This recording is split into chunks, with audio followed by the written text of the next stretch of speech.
So it was a negative meaning that emerged through what maybe Zizek would later call the gap. But this is that's the structuralist interpretation. And the post-structuralists would come along and say, no, you can never arrive. It isn't. You can indefinitely make associations. There's no way for within this set of relations for there to be a definite meaning that arises for a relationship, not even in the context of a chain of signifiers, and not even negatively. And that was the post-structuralist turn. So there is a difference between structuralism and post-structuralism. And then the other thing is that when Zizek came on the scene, and maybe we can do another half hour or 45 minutes when we're done with this part of the conversation for patrons and talk about Zizek exclusively for a little while. This is pop. Yeah, yeah. This is pop, pop.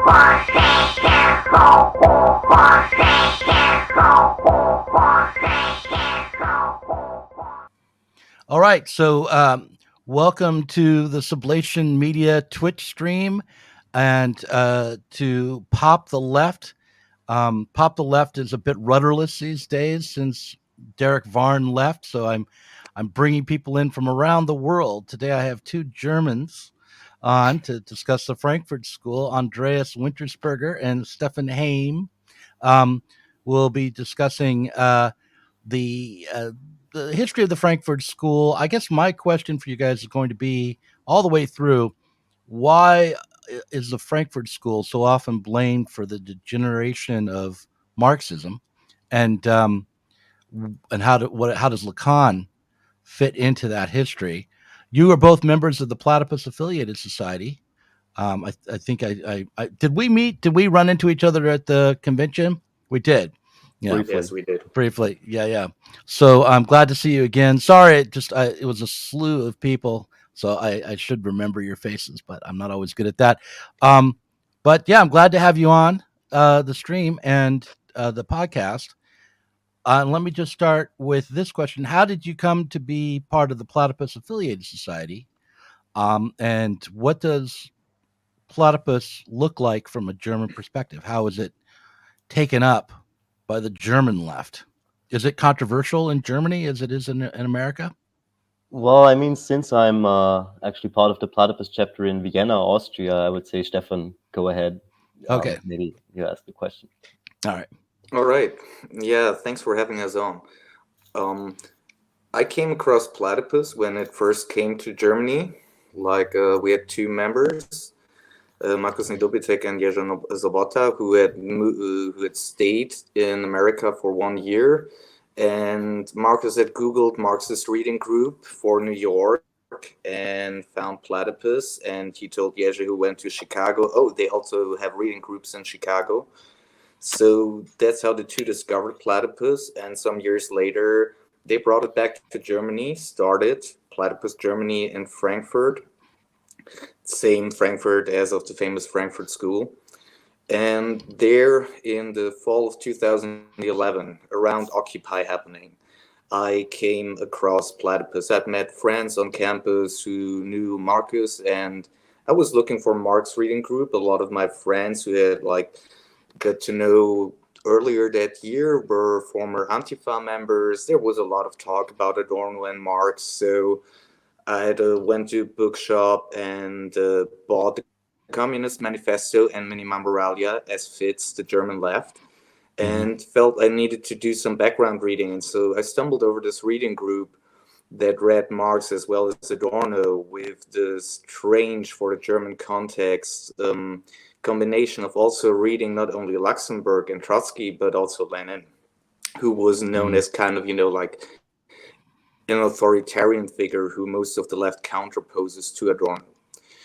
Of course, when I came across the idea of Adorno's Leninism, which Chris Cutrone formulated, who you had on your podcast several times, of which I'm always a fan, of course, that was interesting. And it was especially interesting in the face of Occupy, because Occupy had a huge demonstration in Frankfurt. It was 20,000 people. And most of the people who were there seemed to be unhappy to be there, seemed to be unhappy and confused with how Occupy took shape, or maybe better, that it didn't take any shape, and it was Hmm. seen as somehow regressive, somehow not leading to anything, but also everyone understood that it was special, like something big going on.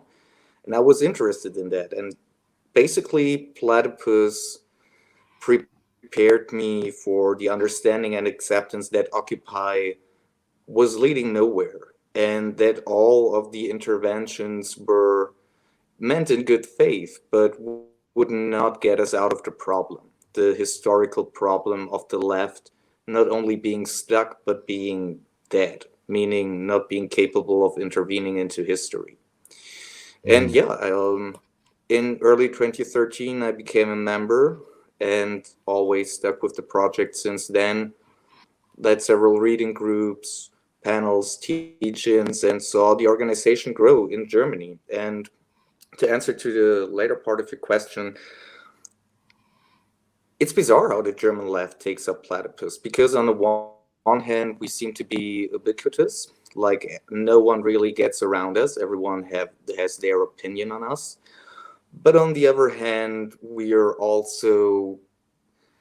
existing in a dark spot, so to speak. There seems to be a shadow ban on platypus in a certain kind of way, mostly on the ideas we propose. I think people love to take up one of our slogans, either the left is dead, of course it's dead, right? Like, who would disagree on this? Or, of course, we need a left, right? Like, what is Or special long about live you the saying left. exactly? Right. Mm. Yeah. But I Okay. think So, oh, last keep going. Yeah. years I think, just to keep it short, over the last years we've engaged with several parts of the left over Germany, and I think a lot of parts of the, like, huge parts of the left who still remain are seeing that we are really stuck in a cul-de-sac, in a dead-end street, and that a certain kind of conversation, thoughtful conversation over ideas and history, might not be the worst thing to keep going on. So, in the United States, the objections to platypus center around, or used to center around the perception that platypus was secretly right wing, or not of the left really, but was harboring maybe some sort of unstated or not so hidden love of the Republican Party or Trump, or before that, American imperialism, back in the days of the anti-war movement in the 2000s. Um, Today, I feel as though the Platypus Affiliated Society is perceived to be ultra leftist, out of touch, impractical, sectarian, Trotskyist, um, which were not the accusations hurled at the organization when I first became aware of it. So it's kind of interesting to see that transformation. In Germany, is there suspicion about the political character of the Platypus Affiliated Society, in terms of it being a right wing deviation, or are you perceived to be, you know, sectarian trots, or how is that taken up in either Austria or Germany? How's that taken up? Well, I think I can speak to that a little bit. I mean, although I'm not a member of Platypus for as long as Stefan is, I joined the organization at the beginning of 2019. Mm-hmm. And I had this very interesting experience in the first months of my membership, because I wasn't part of the left before that. I had really no clue about what the left was about. I had read the Communist Manifesto when I was 16, but mostly to, like, play the advocatus diaboli, the devil's advocate, with like some friends of mine who were in Trotskyist sects. So I could say, well, but this is why it doesn't work or whatever. So that was kind of like the thing. But when I got more interested in it, and when I started to go to the reading group, and that was a process of its own. But when I became a member and I decided that this is the most interesting thing for me to have on the left, I took up more responsibility and I started to go to left events, right? Like as a Platypus member. And within these first months, I had, like, within 1 week, a very interesting I would like intellectual sensation in that sense. I was going to an event that was organized by like a current on the left, which was sort of anti-Deutsch. I don't know if that's a thing in the US. Probably not. What does that mean? Tell people who are watching what anti-Deutsch Well, is. I might pass that one over to Stefan because I think he might be able to explain that more precisely than I am. And then we'll come back to you so you can finish your Yeah. story. So go ahead, Stefan. Okay, so let's keep it short.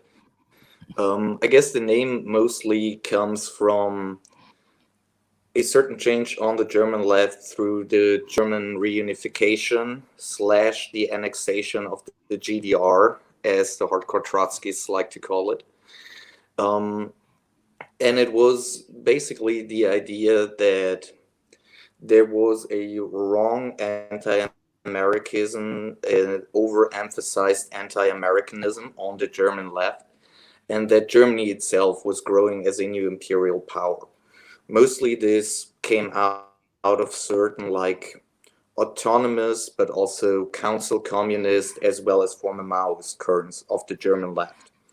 And after that, the movement splintered pretty early on. And what the Anti-Deutsche really became famous for, I think, internationally, was a rather unambivalent pro-Americanism, right? And that's also coming back to your question.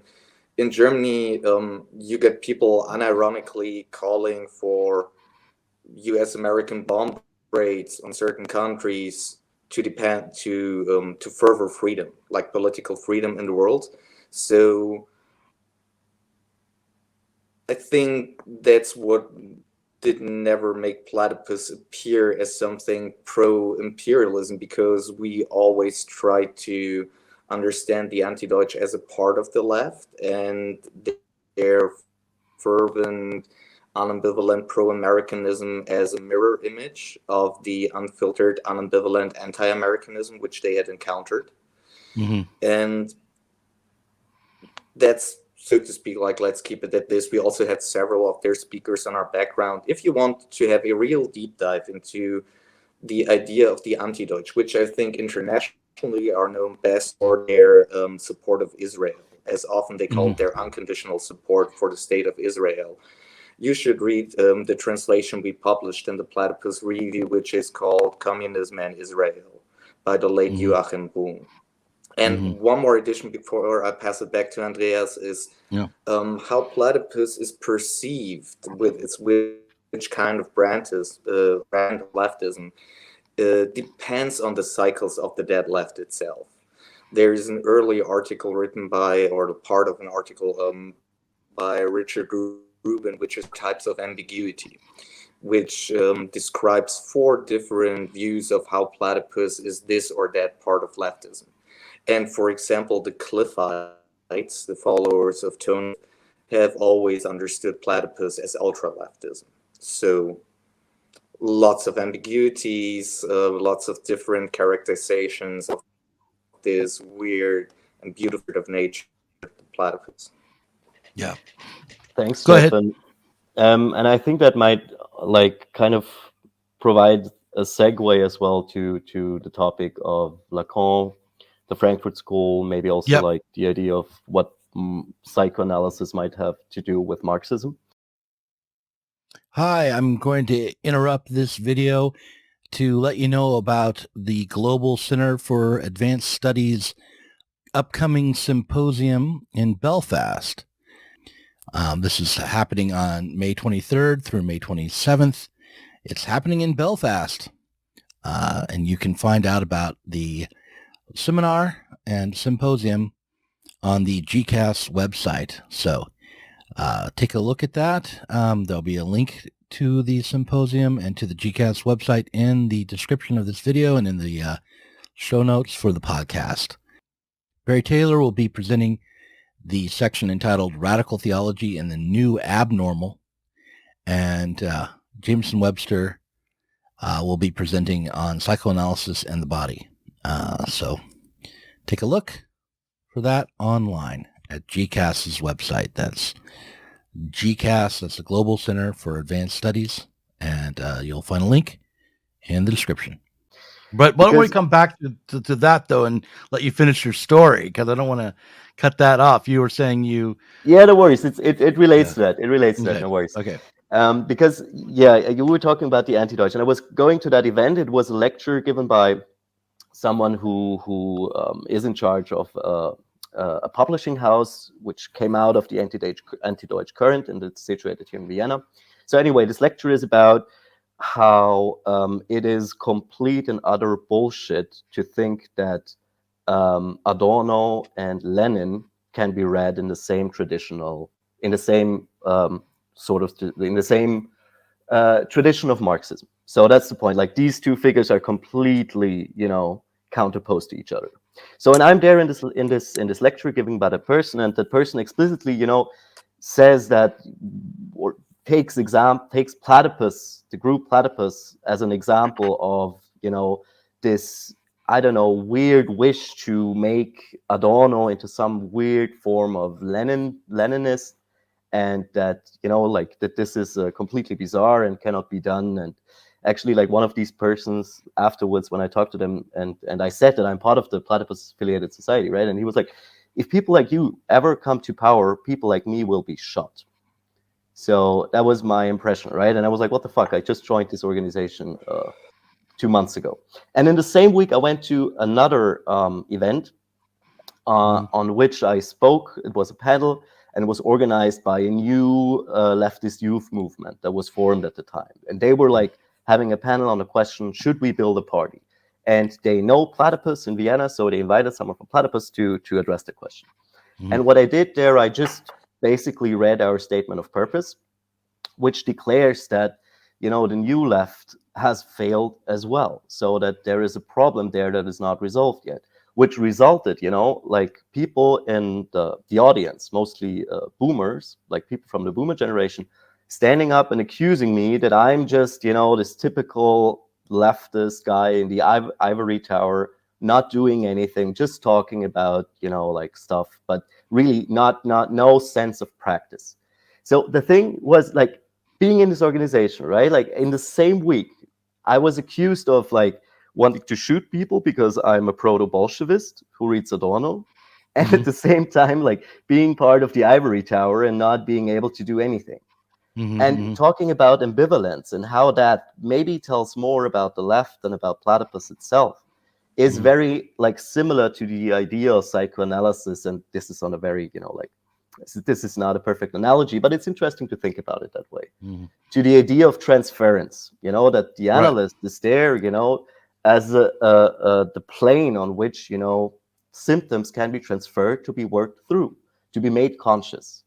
And I think that really speaks to, because you asked the question, Doug, about, whether Platypus was perceived as secretly right wing. Now we're ultra leftist. That's, I think, that speaks to the ambivalence and the way how Platypus relates to the left. Okay, so now I want to move into Lacan. Like you said, this is a good segue into Lacan. And I'm gonna. Spencer Leonard, who's one of the founders of the Platypus Affiliated Society, is now the editor of Sublation magazine, the editor in chief. There are two other editors, Alfie Baun and Jean Bajolan, and I have come across in conversation with Spencer that he is not a fan of Slavoj Žižek or Lacan, and I wanted to, and I asked him if he could come on and talk about Žižek and Lacan, and he was reluctant to, and I got directed in a variety of ways, and I believe our conversation is coming out of that, if I'm remembering the sequence here. So I wanted to ask you, how is psychoanalysis taken? How is psychoanalysis a part of the Platypus Affiliated Society's understanding, or a part of what you're about, and what is wrong with Lacan? Why if you are psychoanalytic in some way, why aren't you Lacanian, like a good portion of the current left is, I think, who dabble in psychoanalysis or who are interested in psychoanalysis. It seems like Lacan is a psychoanalytic thinker that can be taken seriously today by the left. But why aren't you, or if you aren't, Lacanian? Well, two things. At first, I think it's helpful for the conversation to make a distinction, and this Yeah. distinction I take from. Oh, sorry, Stefan, you wanted to. Oh, anyway. I think you're saying amen to that. Make that distinction. Oh, sorry, I didn't hear that. Yeah, he said Uh, but yeah. Anyway.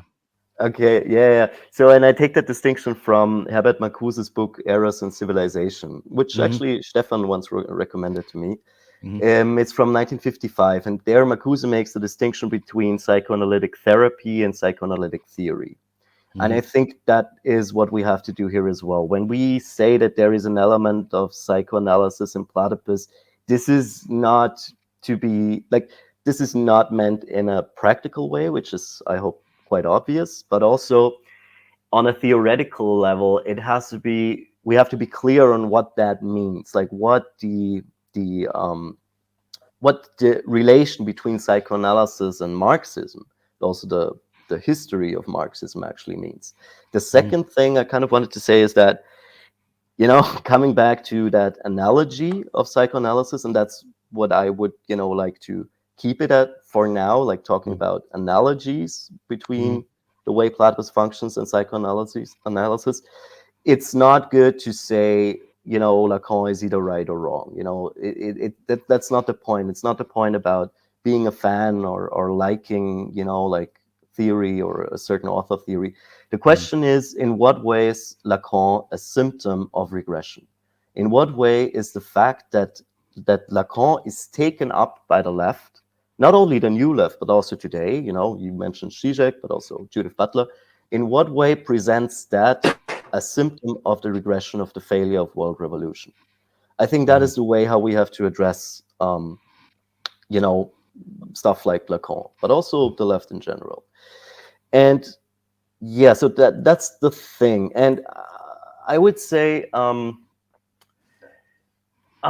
where should I start? I think it's interesting, to have a bit of a comparison between Frankfurt School's the Frankfurt School's relation to psychoanalysis and the Lacanian left's relation to psychoanalysis. Okay. And I think so. That's kind of like the way I think, which provides a good segue into it. But before we dive into that, I think it's necessary to even go back further to the 30s and to a Marxist psychoanalysis called Wilhelm Reich.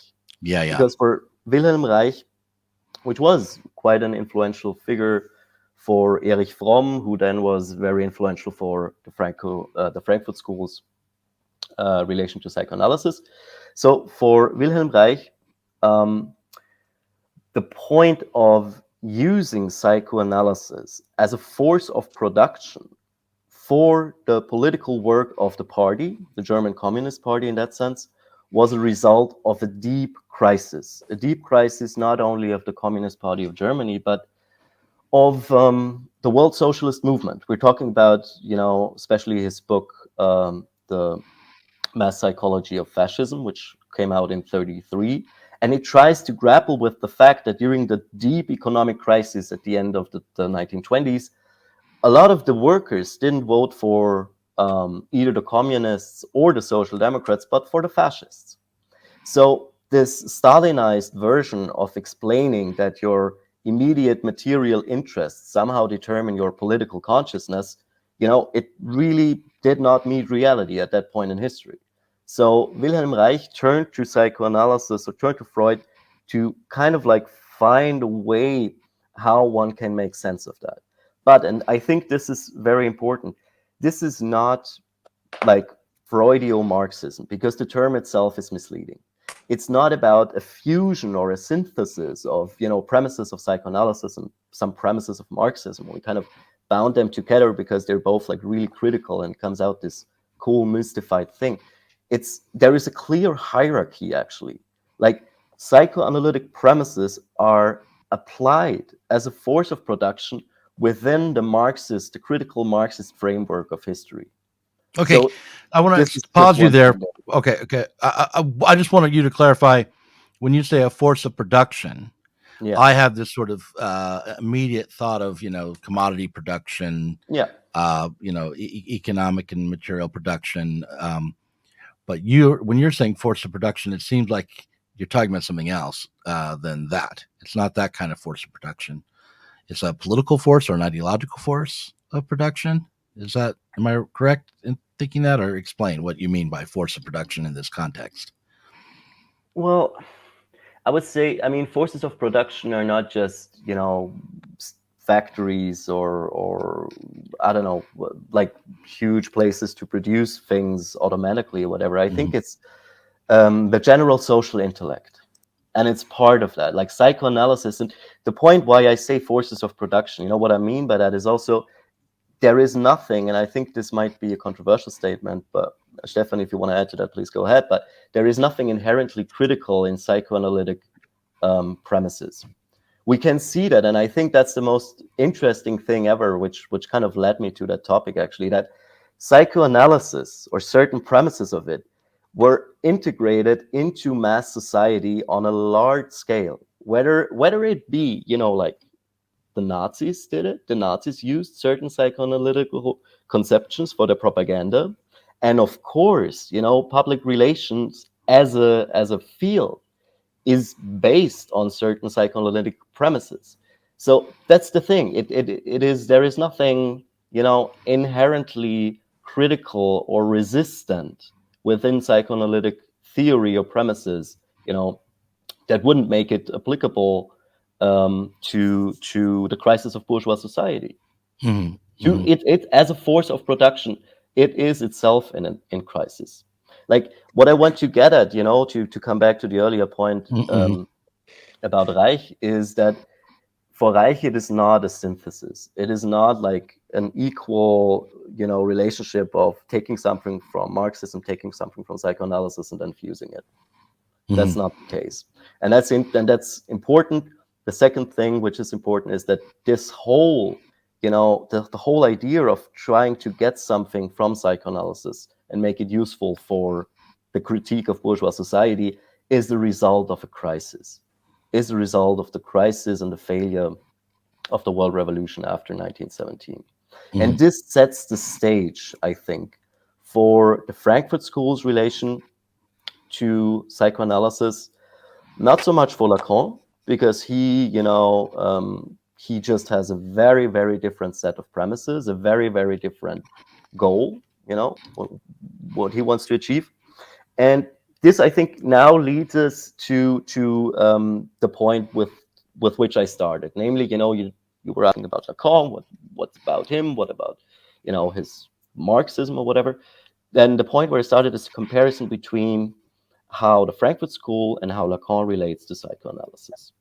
And interestingly, and I think this is actually quite fascinating, you have in the 50s both Adorno, Marcuse, and Lacan on the other side, if you want to say, they both feel the urge to regain or to hint at the critical potential of psychoanalysis, the critical insight psychoanalysis can provide.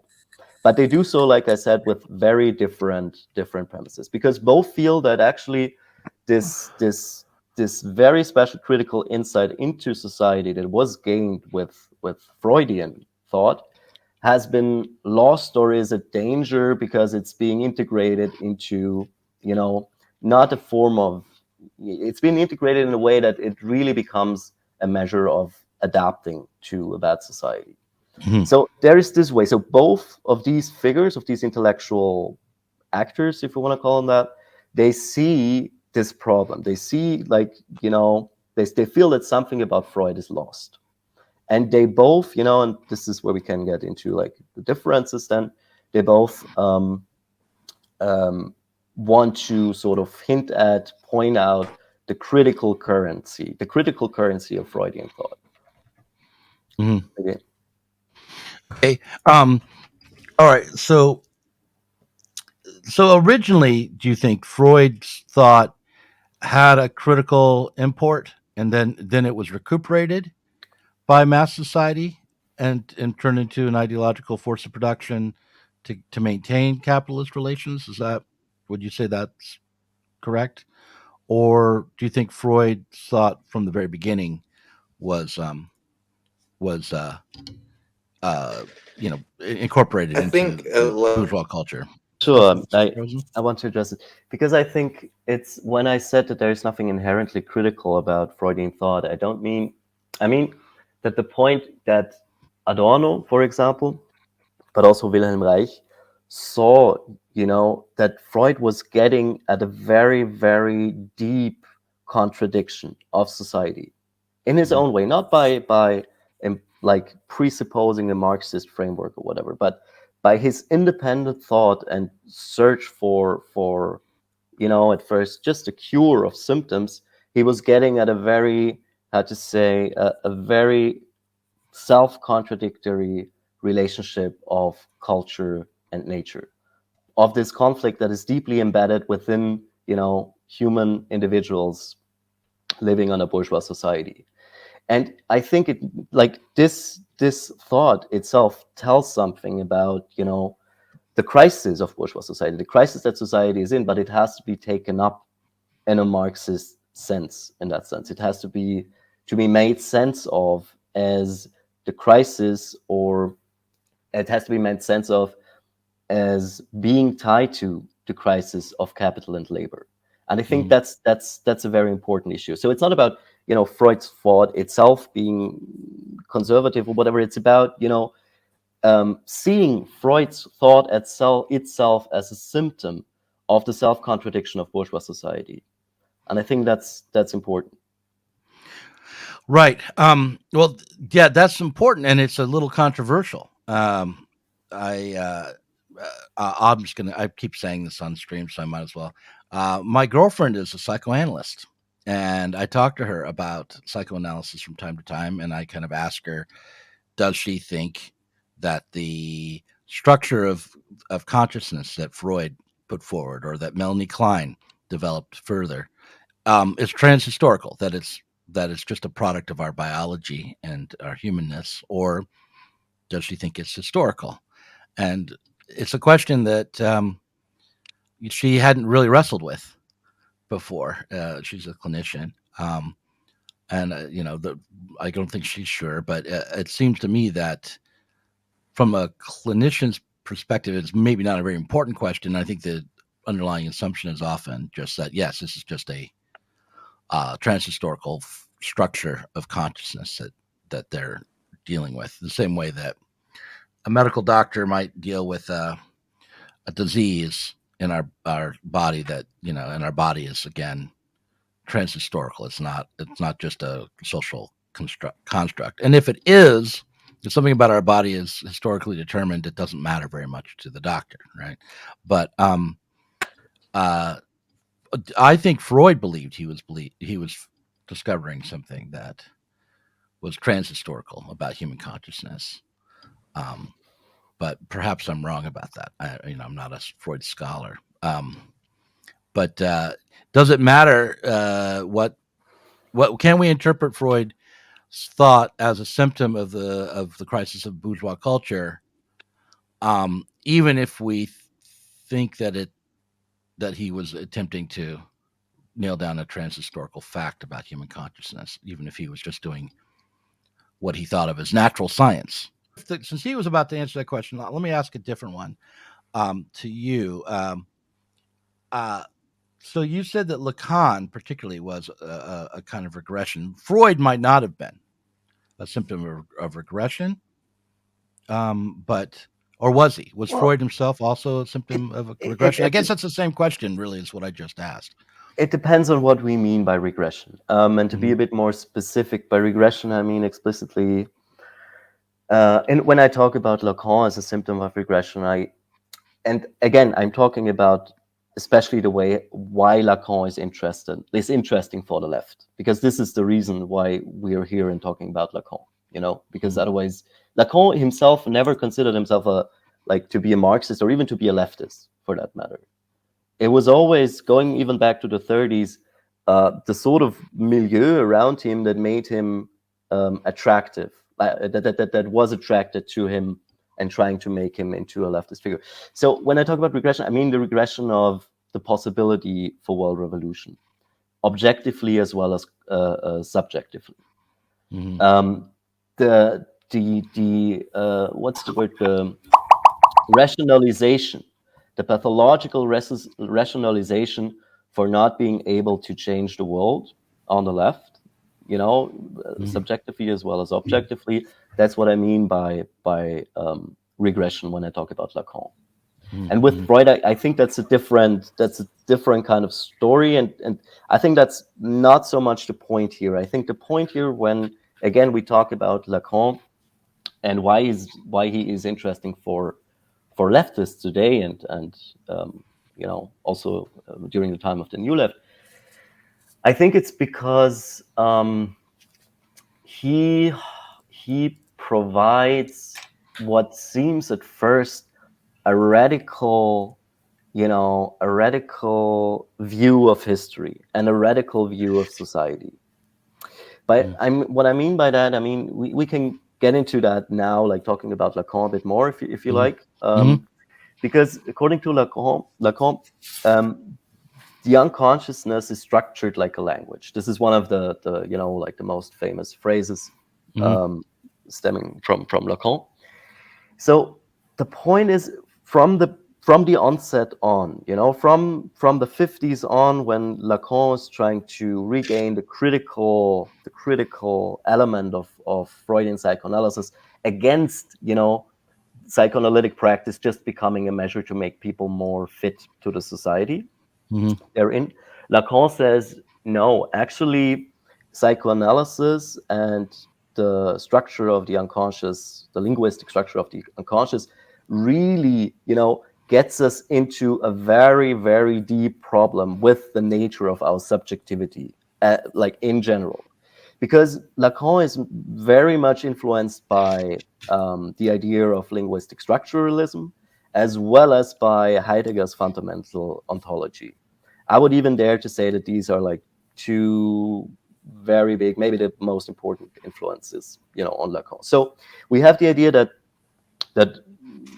again, thinking about the unconscious like language, that's coming from linguistic structuralism, that words, get their meaning only by relation to other words, not by relation to their objects. So right.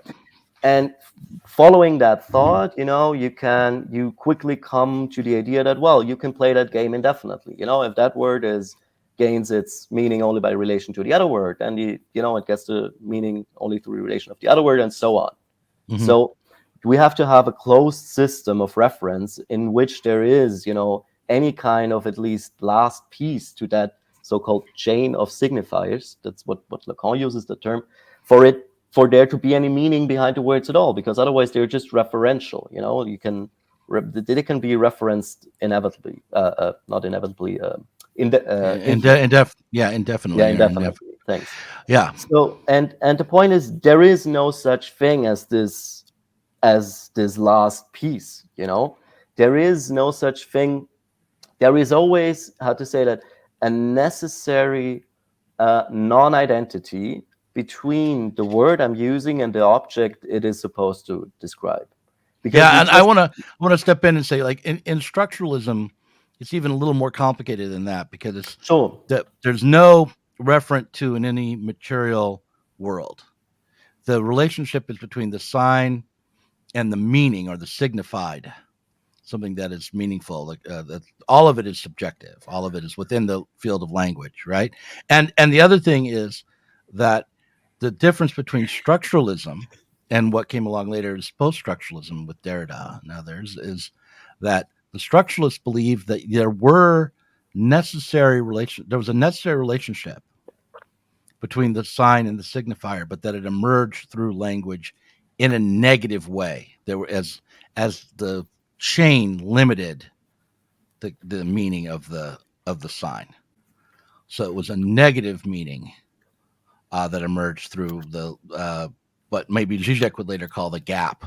But this is like, that's the structuralist interpretation. And the post-structuralists would come along and say, no, you can never arrive. It isn't. You can indefinitely make associations. There's no way for within this set of relations for there to be a definite meaning that arises for a relationship, not even in the context of a chain of signifiers, and not even negatively. And that was the post-structuralist turn. So there is a difference between structuralism and post-structuralism. And then the other thing is that when Zizek came on the scene, and maybe we can do another half hour or 45 minutes when we're done with this part of the conversation for patrons and talk about Zizek exclusively for a little while. I'm hoping would you guys be willing to do that a little bit, maybe, or at least okay. All right, good. So I just need you to say yes to that, so I can clip that out and put it at the beginning of the podcast.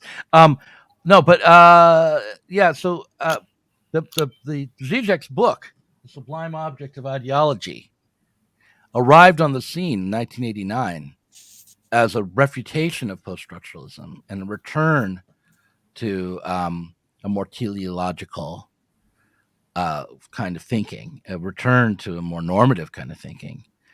So the turn to Lacan was a turn away from postmodernism and post-structuralism and back to some sort of, Zizek would say, Hegelian understanding. Later on, anyway, he would try to put Lacan and Hegel together. But putting Zizek aside, I do think it's important to distinguish between post-structuralism and structuralism, and even though both are idealist. But anyway, so but Stefan, you seem to be working. You're like, I can see you. You move around. You're here on the screen. So interject. What intervene? Yeah, first with Zizek, like, just let me do one small hot take. We can come back later to it. When you say like Zizek wanted to refute postmodernism, it's the same way Khrushchev at the 20th Party Convention of the Communist Party of the Soviet Union denounced Stalin. It was the final victory of Stalinism. And that's exactly the confusion I hope we can get to. I would like to, after now I've fixed my technology, two things you said. On the one hand, the question of like, is our psychology, is it a construction or is it nature? And I think here we are really at the root of the problem, because I think psychoanalysis as well as Lacan are interesting as, like, the Frankfurt School deals with the revision of radical psychology in the 20th century as the product of the crisis of Marxism in the 20th century. As Andreas had mentioned it earlier, the failed revolution. Adorno also says this clearly when he talks about psychoanalysis. And what this points us to is the crisis of subjectivity in the 20th century, right? Like you mentioned with structuralism, you said all of it is subjective. That's very good because, right, like if all of it is subjective, there is no subject. Subject as well as object does not make sense without an object. The critical philosophy of the 19th century, the German, so-called German, the modern idealism from Kant to Hegel, going back to Rousseau, deals exactly with the question and how far subject and object are interdependent and interrelated. And what we're dealing with is, right, like it's the breakdown, the crisis of subjectivity in the breakdown of the subject-object dialectic in the 20th century, right, rooted in the crisis of Marxism. And the crisis of Marxism means, right, Marxism tried to give expression to the crisis of the subject-object dialectic. Hegel formulated the subject-object dialectic, in which subject and object, through a process of work, of labor, work closer and closer to each other, finding out in its incommensurability, its tension, in how far both could be transformed, and in how far the subject-object dialectic itself could be transformed. And Freud was trying to give an explanation, what are the objective reasons for the crisis of the subjectivity. And Freud, I think, was very smart to say it's the crisis of subjectivity in society, because he understood that society and subjectivity cannot be thought without each other, and also that human psychology cannot be independent of society, right? Like Freud considered himself a scientist, he was like a medical doctor. But on the other hand, he also is clear that culture and society, especially labor and the need to, like through work reproducing ourselves, is deeply influential for how the depths of our psyche are structured.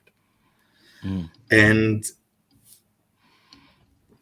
when Marxism came into this crisis in the 20s, Wilhelm Reich, as Andreas mentioned, tried to understand what does psychoanalysis understand, what the Marxist parties do not understand, and how could it be used to make good on the failed revolution.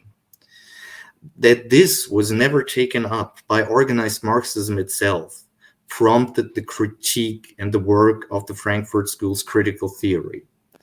And then, as Andreas said, right, like in the 50s, psychoanalysis became mainstream. It was purely meant to build up happy, healthy, productive individuals 10 years after Auschwitz. And the Frankfurt School, most of all, Marcuse and Adorno, tried to formulate a critique of this, and I think through this touched similar points as Lacan. But the interesting point with Lacan is, right, as Andreas said, he was against like the neo-Freudianism, against the revised psychoanalysis, which more or less tried to collapse psychology into sociology. And Lacan tried to say, no, that's not the case, right? Like we're dealing with a radical theory. So we need to go to the radix, to the root of the problem, and tries to put it forth in philosophical terms. Going back to Heidegger and structuralism, segueing into post-structuralism, right? And the interesting thing which Adorno brings forth, and this is really maybe the most important point, especially going to back to your very important question, Doug, about nature and society. The critical kernel of Freud is often quoted, or one of his critical kernels is the drive theory or instinct theory. I prefer the translation drive theory because it's closer to the German original Trieb. And there Freud thinks the basic structure of the psyche, of the soul, is formed by representations of humans being physical beings, right? Like that the most fundamental, essential parts of our souls represent us as physical beings, but they never occur in this pure state. They're always mediated and formed in society. Freud says drives are polymorphous and perverse. They take on many forms and they're deviant in their nature. They're oriented toward a goal, but the path they take to the goal is never predetermined. And Adorno especially criticized, as did Marcuse, that through trying to collapse psychoanalysis into sociology, the neo-Freudians revised psychoanalysis. The interesting thing is that Lacan, in opposing them, is doing the exact same thing. He also does not care about drives anymore. And for him, the body is something real, meaning it stands outside of discourse and also outside of the psyche. And that for me is something where I really would recommend people to read Lacan and the Lacanian Left, a short essay by Andrew Collier, which is dealing with how Lacan undermines psychoanalysis in taking away its scientific basis, which is the conditio sine qua non for understanding in how far psychoanalysis also deals with society as well as with philosophical questions. And I think this is really Lacan for us, I think is interesting because he represents the crisis of subjectivity in the 20th century. prompted by the crisis of Marxism in the 20th century. And he's interesting insofar as he tried to be radical in stepping up against the revisionists, but therefore also made psychoanalysis into something fundamentally different. And I think this is like also the major problem with Lacan, right? He wants to be radical, so he wants to go to the root, but as Marx says, the root of everything, the root of man, is man producing himself. And this for Lacan is of zero interest, right? Because he says all of the fundamental paths for ourselves are chosen before we are born, before we exist physically, and they cannot be changed by what we do. And therefore, he might be right against Marx, against Adorno, against Freud, against Hegel, against everyone. But then he is incompatible with Marxism in any kind of way as Marxism understood itself. And that's something we are interested in, right? Like, how does he come up again and again, even though he was clear about that? Okay, I'm confused by that because my understanding of psychoanalysis itself is that it is a process of taking what is unconscious, pre-given, maybe formative, both from your inheritance, basically from your inheritance through the family, and making it conscious, exposing the source of your symptoms, and so that you can overcome the structure of being symptomatic, but so that you are free from the rigid conformity to a particular symptom. And that's my understanding. What Lacan was after too in psychoanalysis was to create conditions for change and for freedom. I think that's very interesting, and I think that's very good that you bring it up, because Lacan himself says, and this is a quote that I take from the text Stefan just mentioned and you just posted. Lacan himself says, there is no such thing as progress. Everything we gain on one side, we lose on the other. And I think that really speaks to the way how Lacan ontologizes the relationship between consciousness and the unconscious. Because, like, to take up something Stefan said, the thing about what I tried to say before with the structuralist influences on Lacan, the unconscious being motivated like a language, the point of all that is that it is the mode of language itself that produces the split between consciousness and the unconscious. It is sort of the logic of being, if you want to call it like that, of language itself to split our consciousness. Because, like I said, there is this non-identity between subject and object. We never ever actually meet with our words the thing that the words are supposed to address. We never get like what we want. We never get what we are promised, because like the inability to actually create meaning is constitutive for the way language works. This is the twisted part about it. It's and that's the thing where Lacan, for him, this is something that completely stands out of any kind of social formation, any kind of history. This is sort of like, this is on a level prior to anything that manifests in the world. Right. This is simply the ontology of our unconsciousness, of our unconscious. Well, listen, we've been talking for nearly an hour. I want to get to this clip. I have a clip of Lacan I want to play, which I think you might have mentioned that we should look at. And then I want to give you a very brief defense, one more round of defending Lacan, and then we can. I'll give you guys the last word on it, and then we can maybe take a break. I will refill my coffee. I'll make myself some more coffee, and we'll do a second stream. Would you guys be willing to do a second stream in a bit? Okay. Sure. So, all right, here we go with. I'm going to see if I can get this. Share my screen with you guys. Here's Lacan. Pourquoi dirais-je autre chose que ce dont il s'agit, justement? Look at that shirt. That's why people really read Lacan. Savoir que le langage, ça n'a jamais, ça ne donne jamais, ça ne permet jamais de formuler que des choses qui ont 3, 4, 5, 10, 25 sens. Le sujet supposé savoir.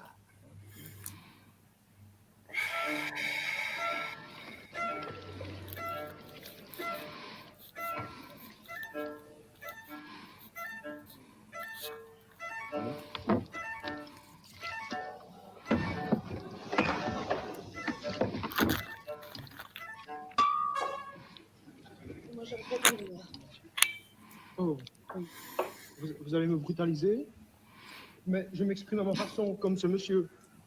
Est-ce que vous me comprenez? Oui, je comprends. Mais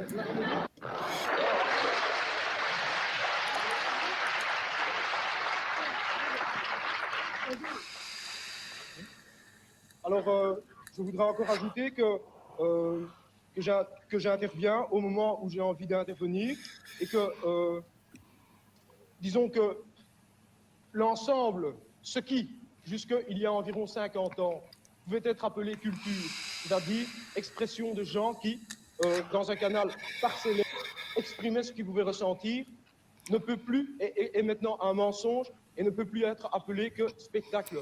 Et est au fond la toile de fond qui relie, au fond, et qui sert de liaison entre toutes les activités personnelles aliénées. Au fond, si maintenant les gens qui sont ici se rassemblent à partir d'eux-mêmes et authentiquement veulent communiquer, ça sera sur des toutes autres bases et avec une toute autre perspective. Il est évident que ce n'est pas une chose qu'il faut attendre des étudiants qui sont par définition ceux qui, d'un côté, s'apprêtent à devenir les cadres donc, du système avec toutes leurs justifications et qui sont précisément le public qui, avec sa mauvaise conscience, va se repaître précisément des résidus des avant-gardes et du spectacle en décomposition. C'est pour ça que je choisis précisément ce moment pour venir m'amuser, quoi. Parce que si je vois, par exemple, des types qui s'expriment authentiquement quelque part, je ne vais pas précisément venir les ennuyer, mais je choisis spécialement ce moment-ci, quoi. Ouais. Bon. Ouais. Je ne voulais pas que j'essaye d'expliquer la suite. Un peu. Quelle suite? Par rapport à ce que je viens... J'aimerais bien que vous me répondiez, par exemple. Oui, bien sûr, mais je vais vous répondre. Mettez-vous là, vous allez... Je vais vous répondre. Mettez-vous là, tranquille. Là. Look at that cigar. Peut-être que j'ai quelque chose à vous répondre. Pourquoi pas? Hein? Vous voulez jouer aussi? Oui, c'est ça. Une très bonne idée. And he easily gets him to go back and sit down. Alors, j'en étais au langage. J'en étais au langage. Si vous vous êtes là, comme ça, exprimé, hein, devant ce qui en effet est tout prêt à entendre ces déclarations insurrectionnelles. Mais qu'est-ce que vous voulez faire? Où je veux en venir? Oui, voilà. C'est la question, au fond, que les parents, les curés, les idéologues, les bureaucrates et les flics posent régulièrement aux gens comme moi, hein, Oui. qui se multiplient, quoi. Hein. Oui. Je peux vous répondre, je vais faire une chose, c'est la révolution. Oui. Vous voyez? Il est clair que au moment où nous en sommes pour le moment, une de nos cibles préférées seront ces moments précis où des gens comme vous sont en train de venir, au fond, apporter à tous ces gens qui sont là la justification de leur misère quotidienne. Au fond, hein. C'est ça que vous faites, vous, hein? Ah, pas du tout. Ouais.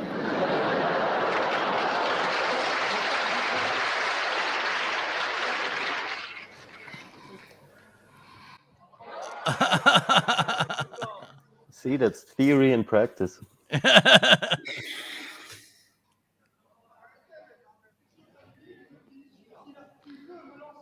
All right.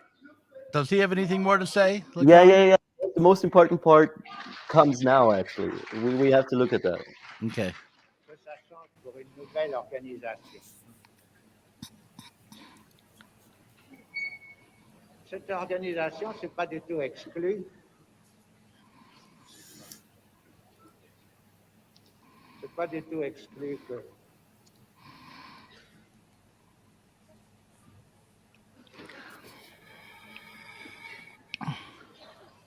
on la voit naître. Ah, on la voit sous forme de régime qui s'intitule eux-mêmes, mon Dieu, pour ce qui est leur aspiration en effet suprême, n'est-ce pas? C'est la totalité, enfin, c'est comme il vous disait à l'instant, enfin, n'est-ce pas, qu'on y soit tous, qu'on se serre encore un petit peu plus les coudes, enfin, pour être ceux qui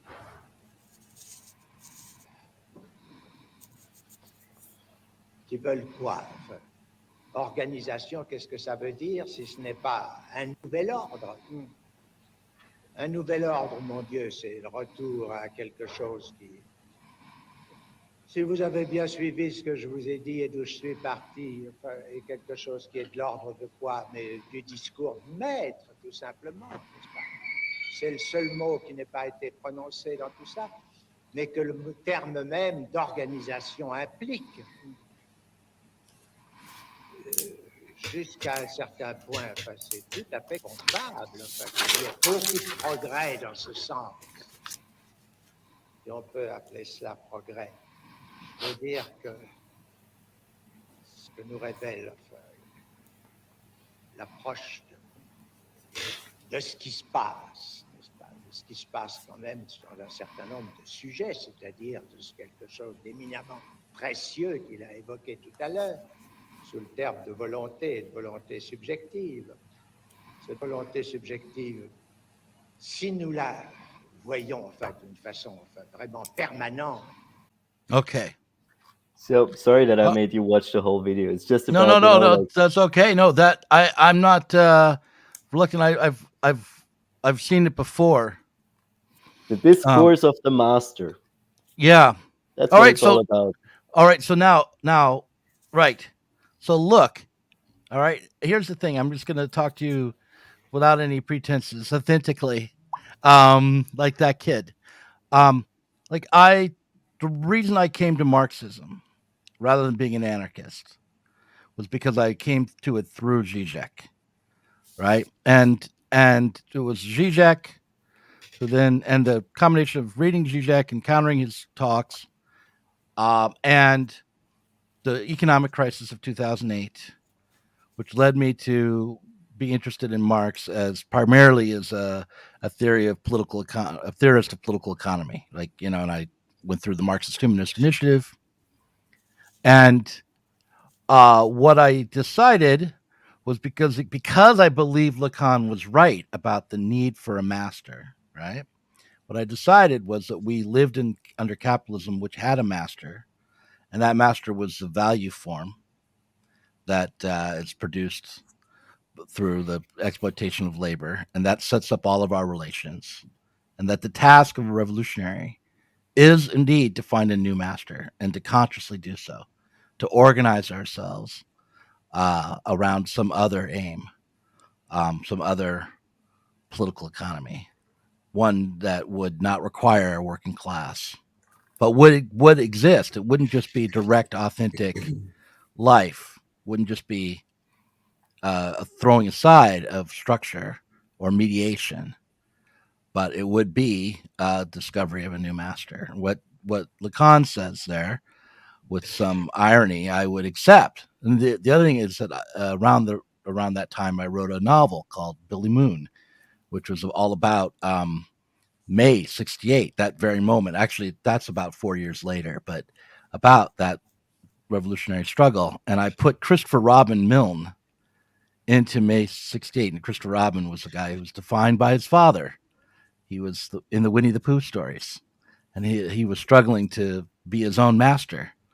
and the students in Paris were also struggling to create their own master, to be their own master, and and I hoped by writing a novel about the failure of '68 with Christopher Robin that I could help myself think about how we could have a revolution that would be mature, that would accept limitations that are maybe inherent, that are transhistorical, but nonetheless that we could progress by creating a new form of society.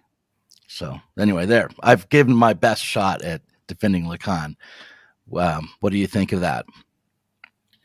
I think it's a perfect example, what you're bringing up, right? Because we need to go back again to understand the 60s. We need to go back to the 30s. Because what you're saying about the master, so Lacan was studying with Alexandre Kojève in France, who was the first like really important Hegel scholar in France, and he taught all the French Stalinists. And he had this peculiar super Stalinist reading of Master and Servant, the Hound Knecht chapter in the Phenomenology of Spirit. But the point is that it's not about choosing a new master. It's about that there is a master-slave dialectic, and within and throughout the dialectic arises the recognition that the master is not important because the relationship, which, as you correctly pointed out, is labor and the value form in our society, already shows that the master is superfluous. What it's about like using the master for the slave, for the servant. That's the important idea. And Lacan sticks with the idea we can simply change the master. In this, he's taking seriously what Marxism was in his time, Stalinism, right? Because Stalinism tried to install Marxism as the new master of society.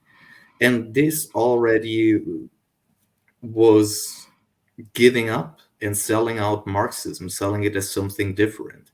And this is, I think, the point Andreas really tried to underscore, and I hope brought home, is there is no progress. Lacan, like, we have to take him seriously. We have to take his word just as we have to take Marx's word, right? Like Marx says, my idea is the dictatorship of the proletariat. Lacan says, no progress.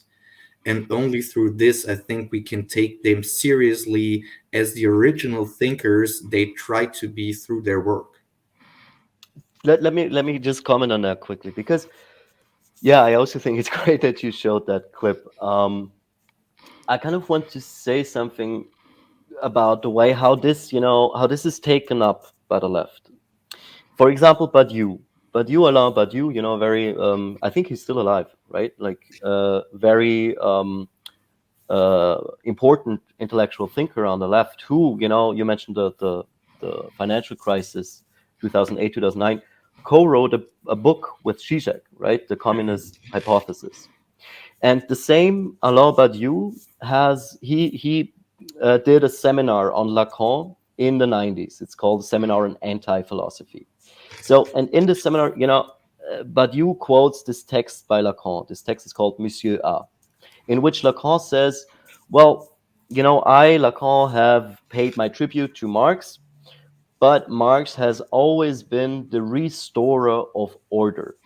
Because just by the fact that he called the proletariat, that he gave a name, of course, the term existed before and Marx wasn't the one, who used it for the first time anyway, but because of the theory, Marx came up with or tried to pursue critically, that is the reason why, that potential for change in history that was there with the emergence of the proletariat was foreclosed. Like Badiou quotes this passage, and then Badiou explicitly says it's actually the party itself that forecloses the possibility for change. And when I first read it, I was so struck by by, the fact that I immediately, like Stefan said, thought about, what it must have been like to live in a time with a Stalinized kind of like very big party. And that is the left, like the Communist Party of France. Like, because it makes so vividly, this historical experience of the left of their time.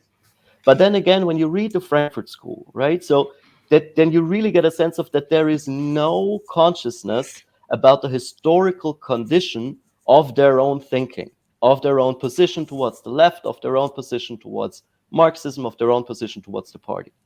There is no sense of what it was that was lost.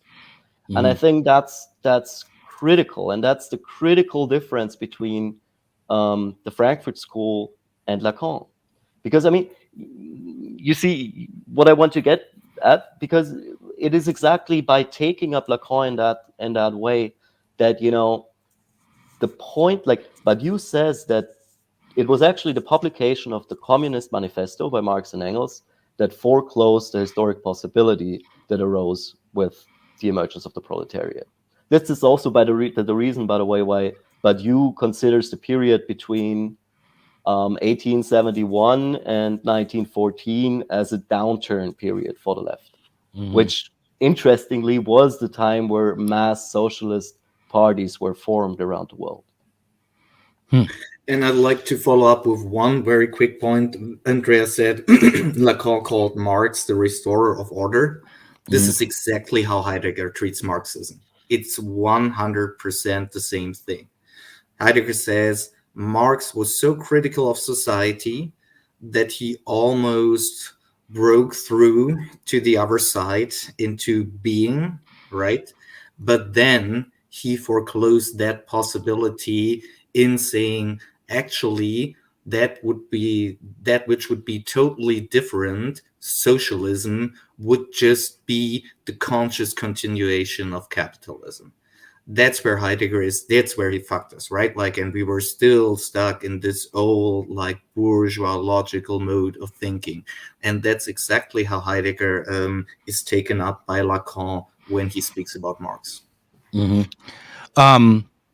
Right, but when Heidegger talks about capitalism, does he mean what Marx means when he talks about capitalism, or does he mean something like technological society? Does he mean modernism or modernity? Does he mean instrumental thinking? I think mostly he means bourgeois society, right? Like for Heidegger, the problem is not so much capitalism, but bourgeois society. Heidegger thinks that the problem of capitalism arose out of the bourgeois symbolical order. Right. Let me add to that, because I think since you brought up bourgeois society, Doug, this raises an interesting point, because when we talk about change versus like trying to get the conditions of possibility for change in society, which was the project of the Enlightenment philosophy, but also of Marxism under changed historical circumstances. This is something different than what Lacan does when he addresses like the unconscious and structured as a language, because it's ontology. But the important point, like there is change, of course, for Lacan. Of course, that's not the point. The point is the ontologization of change. Like, because that really, I think, sums up Lacan's point, and also his attractivity, is that a word? I'm sorry, for the left. Because according to Lacan, we do not have this mysterious layer of being, as we have with Heidegger, but we have a lack of it. We have a lack of the last fundamental, condition for meaning in the world. So this is why it's called like an anti-philosophy, and this is why it's also called a negative ontology. That's very critical to understand with Lacan. And this sort of presupposes a radical openness towards change, but it also ontologizes change, because the one thing you can characterize, or not the one thing, but you can characterize capitalism also as it stays the same through change. And I think that's a very important thought, or a thought figure in that sense, you have to keep in mind when you think about Marxism and Frankfurt School. about what's the difference when you think, when you really try to consequently follow the end of their thoughts. Guys, you're doing a really good job of making me feel more critical about Lacan than I did at the outset. But I want to come back to you guys and go one more round to see if I can defend this ontologizing of change, because I think that Hegel might do it as well. And also I'm going to start the next session with a joke from Zizek, which is always fun. But so is it listen, about rape or is it about toilets? it's about chickens. So you know that one too. All right, but so I'm going to start another stream on Twitch in just a few minutes. I'm going to go get some coffee, and then we'll start a second stream. People who are watching us on Twitch, stick around, come back. And but this will also be for the Patreon later. But the people who are watching on Twitch get to see what the other people are paying for this one time. I'm breaking the rules. So anyway, I'll send you a link in a little bit, guys. It's very Bye. Lacanian.